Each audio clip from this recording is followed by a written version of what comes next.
A wealthy businessman stops to help a small boy on the street, only to discover that the child's most precious possession connects them in a way neither could have imagined.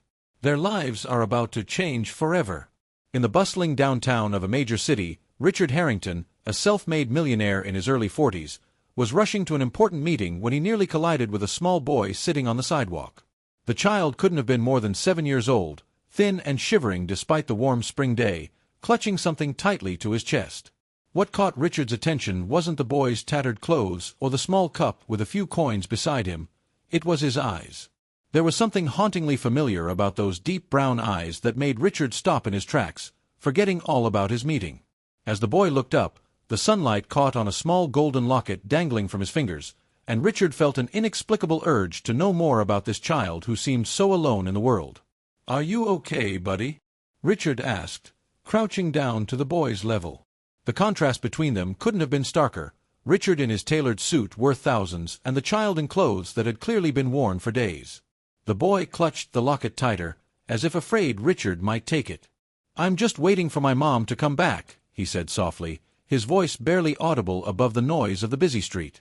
Richard nodded, noticing how the boy's knuckles were white from gripping the small golden pendant. "That looks special," he said, pointing to the locket. "Is it yours?"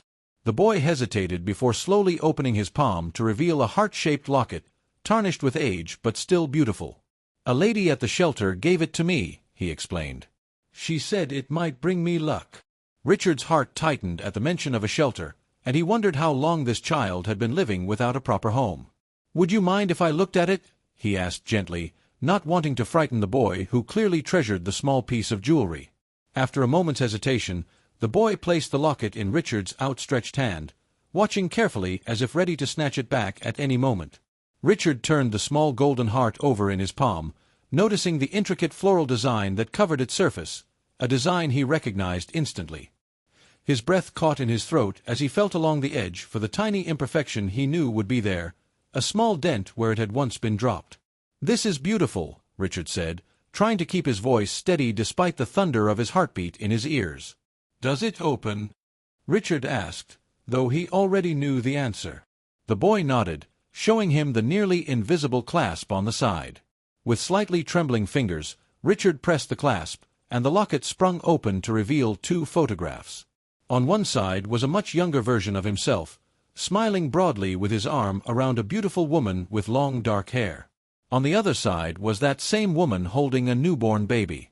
Richard stared at the photos, unable to breathe, unable to think. It couldn't be possible.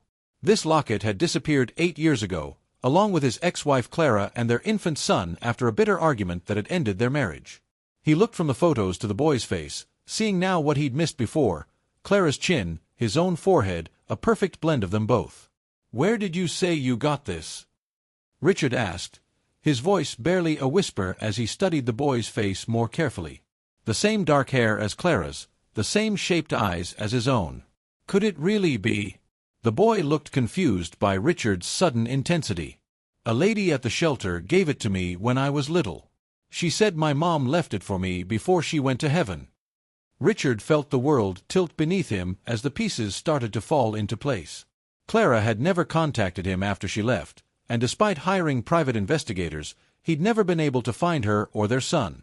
Had she died? Had their child ended up in the foster system without Richard ever knowing? "What's your name?" he asked, his throat tight with emotion. The boy hesitated before answering, "Michael." It was their son's name. Richard felt tears form in his eyes as he realized the truth. He'd just found his long-lost son through a chance encounter on a busy street corner, all because of a golden locket he'd given Clara on their first anniversary. He wanted to embrace the boy immediately, tell him everything, but he knew he needed to proceed carefully. This child had no idea who Richard was, and springing such life-changing news on him could be traumatic. Instead, Richard took a deep breath and tried to speak calmly despite the emotional storm inside him. Michael looked up at the strange man who was now wiping tears from his eyes, confused by the strong reaction to his mother's locket. "Are you okay, mister?" he asked, beginning to regret showing the precious item to a stranger. Richard took a deep breath, trying to compose himself. How could he explain to this child that he believed they were father and son? That the woman in the photo was Michael's mother, who had apparently passed away without ever reuniting them. "I'm just surprised because I recognize that locket," Richard said carefully, not wanting to overwhelm the boy. "The woman in that photo, she was my wife a long time ago." Michael's eyes widened as he looked from Richard to the tiny photograph and back again. "That's my mom," he said quietly. "Miss Jenny at the shelter said she was really pretty and really brave." Richard nodded, his heart breaking at the realization that Clara was truly gone, and their son had been alone all this time. "She was both of those things," he agreed softly. "And the baby in the picture, that's you, Michael." The boy stared at him in disbelief, trying to process this impossible information. "Are you?" he started, unable to finish the question. Richard gathered his courage, knowing this moment would change both their lives forever. "I think I might be your father," he said gently, watching Michael's face for his reaction. The boy's expression cycled through confusion, disbelief, and something that looked like hope, though he seemed afraid to embrace it. "If you're my dad, why didn't you find me before?" he asked, the simple question cutting through Richard like a knife. How could he explain the complexity of his failed marriage, the desperate searches, the private investigators who had come up empty? "I tried to find you," Richard said truthfully. "I never stopped looking. Your mother and I had problems, and she left with you when you were just a baby. I didn't know where you were, or I would have come for you right away." Michael seemed to consider this, his small face serious as he processed the information. "Miss Jenny said my mom got really sick really fast," he offered quietly. "She couldn't take care of me anymore, so I went to the shelter." Richard nodded, tears threatening again as he imagined Clara alone and ill, unable to reach out to him for help. "I'm so sorry that happened," he said. "If I had known, things would have been different." Michael's fingers traced the edge of the locket, a gesture Richard recognized as something Clara used to do when she was thinking deeply. "How do I know you're really my dad?" the boy asked, his voice small but determined. It was a fair question, one that showed wisdom beyond his years. Richard smiled sadly, appreciating his son's caution after what must have been years of disappointment. "We can take a test that will prove it," Richard explained. "It's called a DNA test, and it can tell us for sure if we're related. But even without that, I recognize that locket because I gave it to your mother on our first anniversary. See this tiny dent on the back? That happened when she dropped it while we were on vacation in Hawaii. And if you look very closely at the hinge, you'll see our initials, R and C, engraved in tiny letters." Michael turned the locket over, examining it closely before looking up with wide eyes. "I see them," he whispered, a new understanding dawning on his face as he realized this stranger might truly be his father. Richard wanted nothing more than to embrace his son, but he knew he needed to proceed carefully. This boy had likely faced too many broken promises and disappointments in his young life. "Michael, I know this is a lot to take in," he said gently. "And I understand if you're scared or confused. But I want you to know that finding you is the most amazing thing that's ever happened to me." He paused, watching as Michael's fingers closed protectively around the locket again. "What would you think about coming with me to get something to eat? We could talk more, and you could ask me anything you want to know." "I am kind of hungry," Michael admitted, his voice small but with a hint of hope. Richard smiled, offering his hand to help the boy up from the sidewalk. Michael hesitated only briefly before taking it, his small fingers warm against Richard's palm. As they walked toward a nearby diner, Richard felt a storm of emotions. Joy at finding his son alive, grief for Clara, anger at the years they'd lost, and a fierce determination that Michael would never want for anything again. The boy walked beside him, still clutching the locket that had miraculously brought them together. "You know," Richard said softly, "your mother loved you very much. She used to sing to you every night before you went to sleep." Michael looked up in surprise. "What did she sing?" he asked eagerly, hungry for any detail about the mother he couldn't remember. Richard smiled, the memory bittersweet. "It was a French lullaby her grandmother taught her. She believed it would give you sweet dreams." He hummed a few bars of the tune, watching as Michael listened intently, as if trying to recall a memory just beyond his reach. "Sometimes I dream about someone singing," the boy admitted quietly. "I can never see her face, but the voice is nice." Richard felt his throat tighten with emotion. Even though Clara was gone, pieces of her remained in their son, in his eyes, in his thoughtful nature, and perhaps even in his subconscious memories. The diner was warm and inviting, with red vinyl booths and the comforting smell of coffee and pancakes. Richard guided Michael to a quiet corner where they could talk privately. The waitress raised an eyebrow at the odd pair, a well-dressed businessman and a clearly underprivileged child, but said nothing as she handed the menus. "You can order anything you want," Richard told Michael, who was staring at the menu with wide eyes. "Anything?" the boy asked in disbelief. "Even a chocolate milkshake?" Richard nodded, smiling at such a simple wish. "Absolutely. And pancakes or waffles or whatever else looks good." As Michael happily studied the menu, Richard discreetly sent a text message to his assistant, canceling all his appointments for the day and asking her to find the best family lawyer in the city. There would be paperwork, DNA tests, and likely custody proceedings to navigate, but Richard was prepared to move mountains to make this right. He watched his son, deliberating between chocolate chip pancakes and a waffle sundae, and he made a silent promise to Clara that he would give Michael all the love and security she would have wanted for him. As their eyes met across the table, Richard saw a tentative smile form on Michael's face, the first real smile the boy had offered him. It was small and hesitant, but it contained a universe of possibility. After they ordered chocolate chip pancakes, a waffle sundae, and a chocolate milkshake for Michael, who couldn't choose just one, the boy seemed to relax a little. "Do you live in a big house?" he asked, his curiosity about Richard beginning to emerge. Richard smiled, thinking of his penthouse apartment that had always felt too large and empty. "I do have a pretty big place," he admitted, "with a spare bedroom that would be perfect for you, if you'd like that." Michael's eyes widened. "My own room?" The concept seemed almost beyond his imagination. "Absolutely," Richard affirmed. "And we can decorate it however you want." Michael considered this for a moment before asking more tentatively, "Would I still have to go to the shelter sometimes?" The question broke Richard's heart. "No, buddy," he said gently. "If the tests show what I already know, that you're my son, then you'll live with me all the time. No more shelter, ever." Michael nodded slowly, processing this information while fidgeting with the locket. "And what if the test says you're not my dad?" he asked, his voice small and vulnerable. Richard reached across the table, cautiously placing his hand over Michael's. "Then I'll still make sure you're taken care of," he promised. "But I'm pretty sure that locket is telling us the truth." Their food arrived, momentarily distracting Michael from the life-changing conversation. Richard watched in amusement as the boy's eyes grew wide at the sight of the enormous breakfast spread before him. "This is the best day ever," Michael declared before diving into his pancakes with enthusiasm. Richard smiled, but his mind was racing ahead, planning next steps.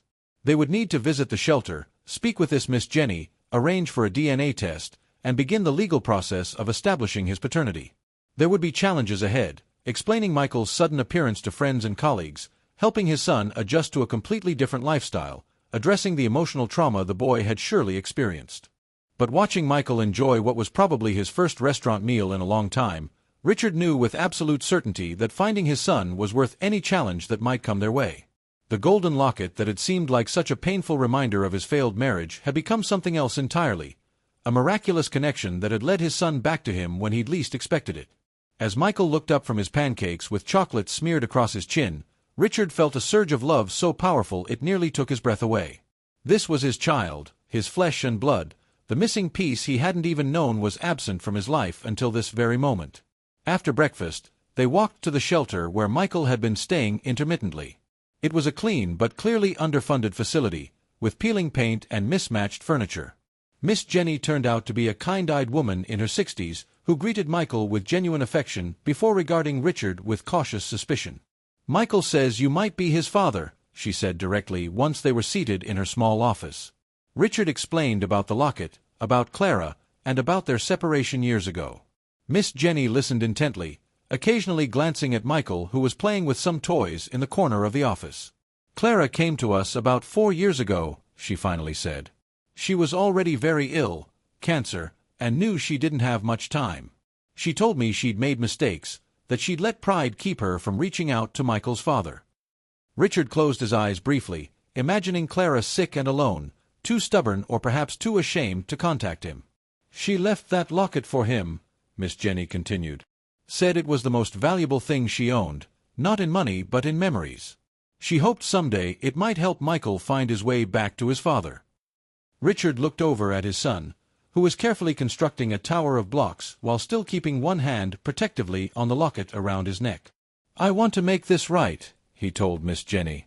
"I want to give him the life Clara would have wanted for him, the life he deserves." The older woman studied him carefully, clearly weighing her responsibility to protect Michael against the possibility of reuniting a family. "We'll need to do this properly," she finally said. "There will be paperwork, background checks, home visits."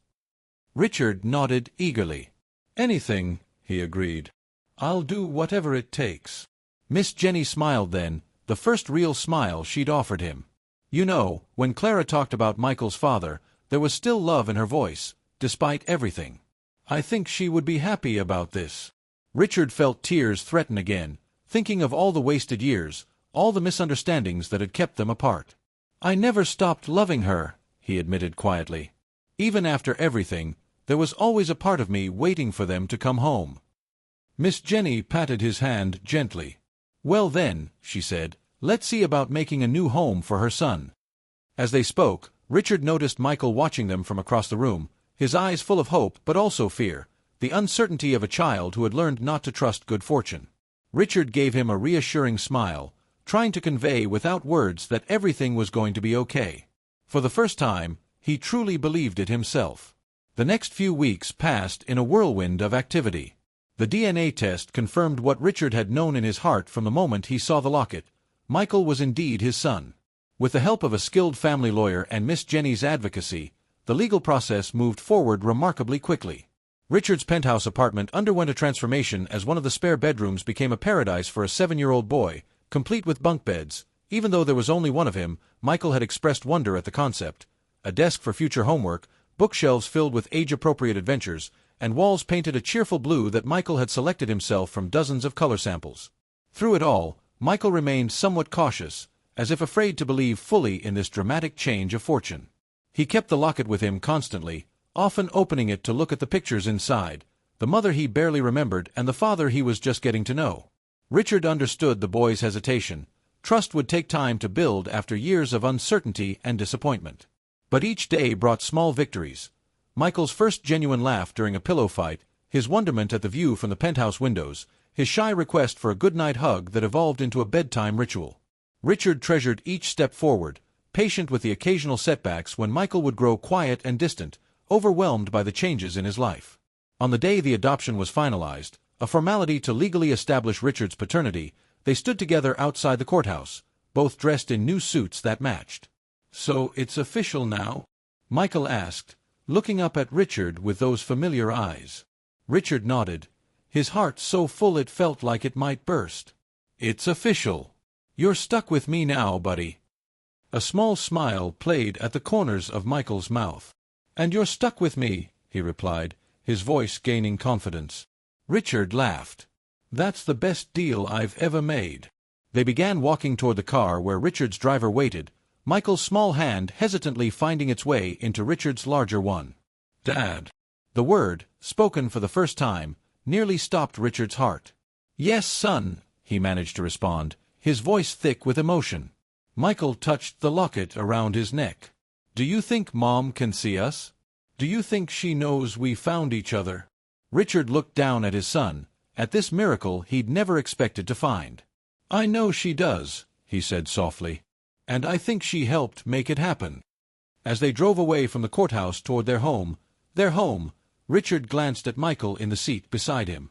The boy was looking out the window, one hand still touching the golden locket that had changed everything. In that moment, Richard knew with absolute certainty that despite the wealth he'd accumulated, despite all his professional accomplishments, nothing would ever compare to the treasure he'd found in his son. That night, as Richard tucked Michael into his new bunk bed, the top bunk, of course, the boy asked to hear more stories about his mother. Richard sat on the edge of the bed, carefully choosing memories that would help Michael know the woman who had given him life. "Your mother was the most creative person I've ever known," he began, smiling at the recollection. "She could look at ordinary objects and see extraordinary possibilities. Once, when our car broke down in the middle of nowhere, instead of being upset, she turned it into an adventure. We had a picnic on the hood of the car and made up stories about the shapes we saw in the clouds. Michael listened intently, drinking in these details about the woman in the locket. She loved thunderstorms, Richard continued. While most people would hide inside, she would stand at the window, watching with this look of complete wonder on her face. She said the lightning was the sky taking photographs of the earth. Michael smiled at this, his hand automatically finding the locket around his neck. "Do I have anything else from her?" he asked hopefully. The question gave Richard an idea. "Wait here," he said, standing up from the bed. He returned a few minutes later carrying a dusty box that had been stored in the back of his closet for years, a box of Clara's things that he'd never been able to part with after she left. Together, they opened it to find photographs, letters, and small mementos of his life with Clara. There was the seashell she'd found on their honeymoon, ticket stubs from concerts they'd attended, and a small sketchbook filled with her drawings. Michael was fascinated by each item, particularly the drawings, running his fingers over the lines his mother had created. At the bottom of the box, wrapped in tissue paper, was a small music box. "I completely forgot about this," Richard breathed, carefully unwrapping it. It was a delicate wooden box with hand-painted flowers that matched the design on the locket. When he opened it, a sweet melody began to play, the same French lullaby that Clara used to sing to Michael as a baby. The boy's eyes widened in recognition. "That's the song from my dreams," he whispered, confirming what Richard had suspected, that somewhere in his subconscious, Michael had carried memories of his mother all along. Richard placed the music box on Michael's nightstand, where its gentle melody could accompany him to sleep. "This was a gift I gave your mother when we found out she was pregnant with you," he explained. "She used to wind it up and put it next to your crib." Michael listened to the tune, his eyelids growing heavy despite his determination to stay awake and learn more about Clara. Richard gently pulled the covers up to his son's chin. "There are so many more stories I can tell you about her," he promised. "We have all the time in the world now." Michael nodded sleepily, the events of the day finally catching up with him. As Richard turned to leave, the boy's voice stopped him. "Dad, I'm glad you found me." The simple statement carried such profound meaning that Richard had to take a moment before he could respond. "I'm glad I found you too, Michael. More than you'll ever know." As he closed the door partway, leaving it open enough for the hallway light to provide comfort in the unfamiliar room, Richard heard the music box still playing its sweet lullaby, a maternal embrace rendered in melody, connecting past to present, mother to son, and healing wounds that time alone could never have mended. He stood in the hallway for a long moment, overwhelmed by gratitude for this second chance, for the golden locket that had guided his son home, and for Clara, whose final gift had been the possibility of reunion, of family restored against all odds. In the quiet of the evening, Richard sat in his living room, the city lights twinkling beyond the large windows. Just weeks ago, he had been a successful but lonely man, his achievements hollow without someone to share them with. Now, down the hall, his son slept in a bedroom filled with toys and books and possibility. The golden locket had transformed both their lives, turning strangers into family through a connection that had never truly been broken, only temporarily lost. Richard thought about the remarkable resilience of his son, who had endured so much yet maintained an openness to hope and joy. He thought about Clara, whose final act of love had been to leave a breadcrumb trail that might one day lead their son home. And he thought about the infinite ways life could surprise you, bringing unexpected gifts at the moment you least expected them. Tomorrow would bring new challenges, helping Michael adjust to school, learning how to be a parent after years of believing that chance had passed him by, building a relationship based on more than shared DNA. But for tonight, Richard was content to know that the most precious thing he'd ever lost had been found again, all because of a chance encounter and a small golden locket containing memories of love that had never truly faded. As he gazed out at the city below, Richard made a silent vow to cherish each day with his son, to build a future worthy of Clara's memory, and to never again take for granted the true riches of life, family, love, and the miraculous connections that sometimes survive against all odds. Have you found happiness in unexpected places? Has an object from your past ever reconnected you with someone important? This story reminds us that sometimes the most valuable treasures aren't the ones we can buy, but the connections we make and the love we share. The locket wasn't valuable because it was made of gold, it was priceless because of the memories it held and the people it brought together. In our own lives, we may discover that the things we cherish most are not our possessions but our relationships, the bonds that sustain us through life's challenges and bring meaning to our existence. What might have happened if Richard had been too busy to notice the boy on the street that day? How many opportunities for connection do we miss in our hurried lives? Perhaps this story is a reminder to slow down, to notice the people around us, and to remain open to the possibility that fate might have extraordinary plans we could never anticipate. Like Richard, we might find that our greatest blessings come disguised as chance encounters, unexpected detours from our carefully planned routines. The millionaire found his true fortune not in his business success but in rediscovering the son he thought he'd lost forever, a priceless gift that no amount of money could buy. Remember that sometimes the things we think we've lost forever are just waiting to be found again.